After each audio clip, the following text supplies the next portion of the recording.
간혹 흉통이나 호흡곤란을 호소하는 경우도 있는데 모더나와 화이자 같은 mRNA 백신 접종 후 가장 주의해야 할 이상 반응은 심낭염 및 심근염입니다.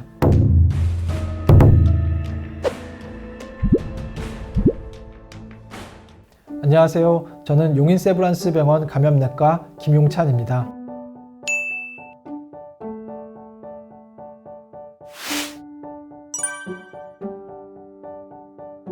코로나19 바이러스가 인체 내에 침투하는데 바이러스 표면에 S단백이라는 표면 단백질을 이용합니다. 변이 바이러스 중에서도 S단백을 이루는 아미노산의 배열을 변하게 하는 유전자 변이를 가지는 경우 면역 반응을 회피할 수 있게 됩니다. 이에 따라 전염성을 증가시킬 수 있고 감염 확산을 막는 것이 더 어렵게 됩니다. 최근 문제가 되고 있는 델타 변이와 오미크론 변이는 모두 S단백의 아미노산 변화로 면역 회피를 통해 감염력이 증가된 바이러스입니다. 현재까지 발표된 자료에 따르면 오미크론 변이는 델타 변이에 비해 중증이나 사망의 비율은 낮은 것으로 알려져 있습니다. 델타 변이에 비해서 증상은 경미할 수 있지만 오미크론 변이의 높은 전염성은 결국 입원 환자 및 사망 환자 수 증가로 이어지고 있기 때문에 안심할 수 있는 상황은 아닙니다. 국내의 경우 1월 15일 기준으로 감염 사례의 73.3%가 델타 변이이지만 오미크론 변이의 검출률이 점차 증가해 국내에서도 조만간 오미크론 변이가 감염 사례의 대다수를 이룰 것으로 예상하고 이에 따라 확진자 또한 급증할 것으로 예측하고 있습니다.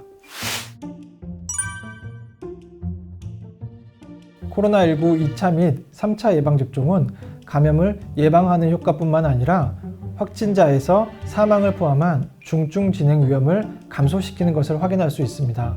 비록 다른 변이 바이러스들에 비해 백신의 예방 효과가 낮기는 하지만 오미크론 변이에 대해서도 3차 접종은 2차 접종이나 비접종에 비해 예방 효과를 높일 수 있다는 연구들이 있습니다.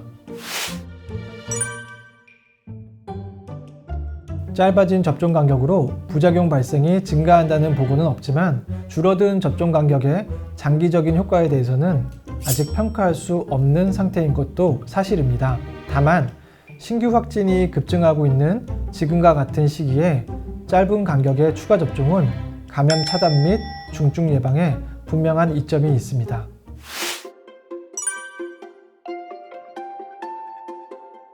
접종 예외 대상자에 해당하지는 않지만 이전 접종 후 겪었던 증상들로 걱정이 되어 추가 접종을 해도 괜찮은지 질문하시는 분들이 많습니다. 발열이나 몸살의 경우 추가 접종 후에도 같은 증상이 다시 발생할 수 있습니다. 이러한 증상은 해열제를 복용하거나 휴식을 취함으로써 수일 내에 잘 회복될 수 있습니다. 목이나 겨드랑이가 붓거나 통증을 호소하시는 분들도 있습니다. 이러한 증상은 대부분 접종 부위 주변에 림프절 비대로 나타나는 것입니다. 백신 성분이 체내에 들어왔을 때 이에 대한 면역 반응이 활발하게 일어나는 곳이 림프절입니다.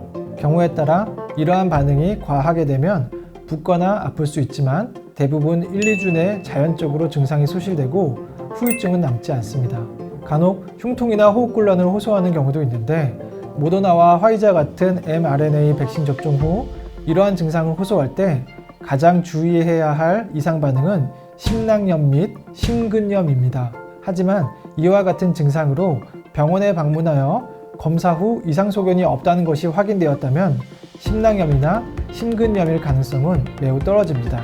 이러한 경우 3차 접종하는 것을 추천드립니다.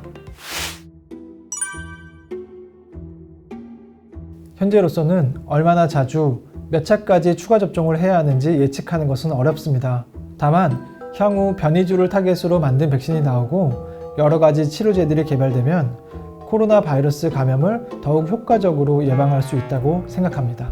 곧 다가올 오미크론 유행은 국내에서도 방역 체계에 큰 위협이 될 것입니다.